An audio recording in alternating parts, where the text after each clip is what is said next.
France went into the Battle of France with its most numerous fighter already behind the pace of the war.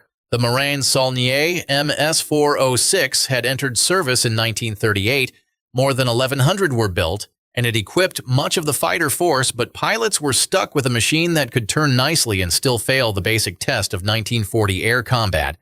It was slow, lightly armed, poorly protected, and badly matched against the Messerschmitt Bf 109E. French units still scored real victories with it, including 191 confirmed claims during the 1940 campaign, but the price was brutal, with roughly 400 Moranes lost by the time France collapsed. That made the MS-406 the perfect opening failure for this story. Not a sideshow, but the mainline fighter that proved too weak when the real war arrived. The Caudron C-714. Cyclone looked like a fast answer built out of wartime desperation, and the desperation showed almost immediately. About 90 were built, 35 reached the Polish group de chasse, 145 on 18 May 1940, and frontline pilots turned on the aircraft after only 23 sorties. The complaints were direct: underpowered, poor climb, and no real chance against contemporary German fighters. Paris moved fast enough to order the type withdrawn on 25 May, barely a week after it entered service. The humiliation became even sharper because the Polish pilots kept flying anyway, scoring 12 confirmed victories between 8 and 11 June, while losing 9 aircraft in the air and 9 more on the ground. That gave the C-714 one of the strangest reputations in the campaign. Brave pilots extracting kills from a fighter the French system itself had already given up on. The Bloch MB.152 was the fighter that showed France could still build something tough and still not solve the problem. Dassault's own historical record notes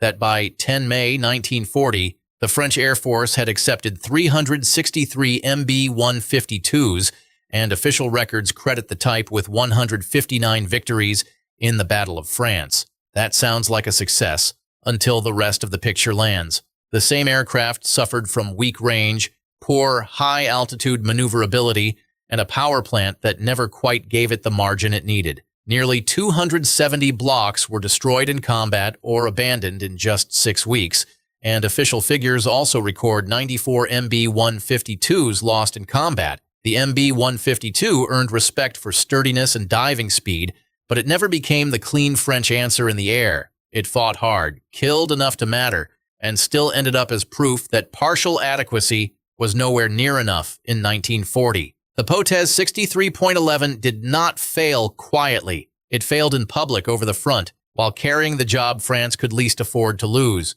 This 3-seat reconnaissance aircraft first flew on 31 December 1938, and 702 had been delivered before the end of May 1940, yet on 10 May, around 70% of the type with the observation groups were unserviceable. Many were short of spare parts, some arrived without proper equipment, and the campaign opened with France's battlefield eyes already half blind. The result was savage. More than 220 were destroyed or abandoned, and the type became notorious for suffering the heaviest losses of any French aircraft in the campaign. The Potez 63.11 had the numbers, the mission, and the frontline presence.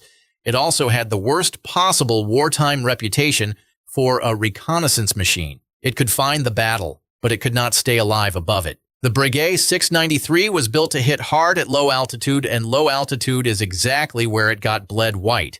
France delivered 205 aircraft from the Bréguet 690 family to the Armée de l'Air, with the Bréguet 693 becoming the main corrected version after the troubled 691. On paper, it was sturdy, easy to fly, and heavily armed for a French attacker. In practice, French assault groups were pushed into repeated hedge-hopping attacks against German columns, with all the exposure that came with that doctrine. By the armistice, 104 Bréguets had been lost, 58% of those delivered were gone, and the 5 assault groups had suffered crew casualties of around 50%. The aircraft gained a reputation for courage and punishment tolerance, but the mission profile was eating it alive. The Bréguet 693 did not crash because the concept was useless. It crashed because France found an attacker and then fed it into a battlefield that punished every weakness in the system around it.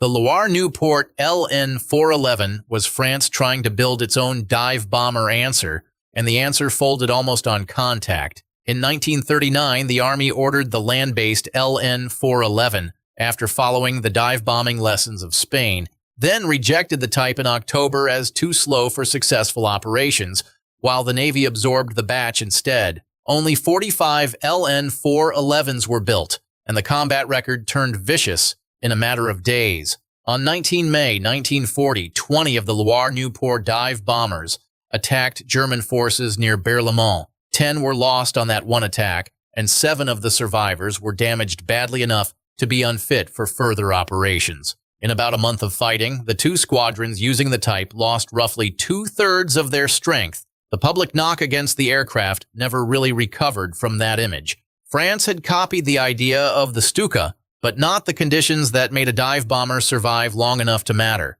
The Amiot 143 looked obsolete before the real test even started, and that is exactly why it belongs on this list. It entered service in July 1935, and by the time the last deliveries were made in March 1938, the aircraft was already considered outdated. Still, on 10 May 1940, 87 Amiot 143s remained in frontline service. That alone says more about French bomber modernization than any slogan ever could. The aircraft was mostly pushed into night attacks and leaflet or harassment work because daylight survival against a modern enemy had become a bad proposition. It could still produce isolated wartime moments, including a night report on 10 to 11 May that spotted German roads jammed with traffic, but that only sharpened the contradiction. The Amiot 143 was not failing because crews lacked courage. It was failing because France entered a mechanized campaign with a bomber that belonged to an older decade.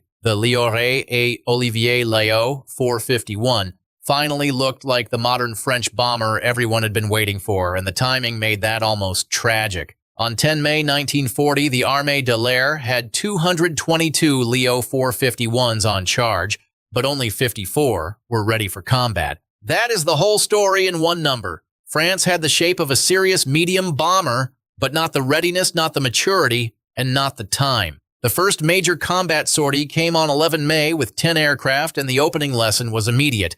1 bomber shot down, 8 heavily damaged, and low-level employment punished the force before it could settle into a workable method. The LEO 451 carried speed, clean lines, and real potential, which is why it attracts so much frustration in public memory. It showed up as the bomber France needed, then arrived in a campaign moving too fast for modifications, training, and serviceability to catch up. The Amiot 354 was the late bomber that made the whole French collapse feel even worse. This aircraft family was fast, clean, and close to the kind of modern medium bomber France should have fielded in far greater numbers. Around 86 were built, roughly 200 were in the final stages of construction in May 1940, and only 35 were actually ready for flight. The first operations came on 16 May over Maastricht, but one of the clearest summaries of its fate is even harsher. The Amiot 351 and 354 did not see real action until 4 June, and then only at night. That turned the type into the purest late-war French frustration of 1940. It was not an old design hanging on past its time. It was the opposite. The Amiot 354 reached the battlefield as proof that France was finally moving toward the right answer, and reached it after the window for that answer was already closing. France's wartime aircraft story in 1940 kept breaking in the same ways. Main fighters that were not strong enough, specialized aircraft that could not survive their missions, and modern bombers that arrived after readiness had already failed. Japan's road to failure was different from France's, so click the next video and watch how Japanese wartime aircraft ran into range obsession, protection trade-offs, and collapse from a completely different direction.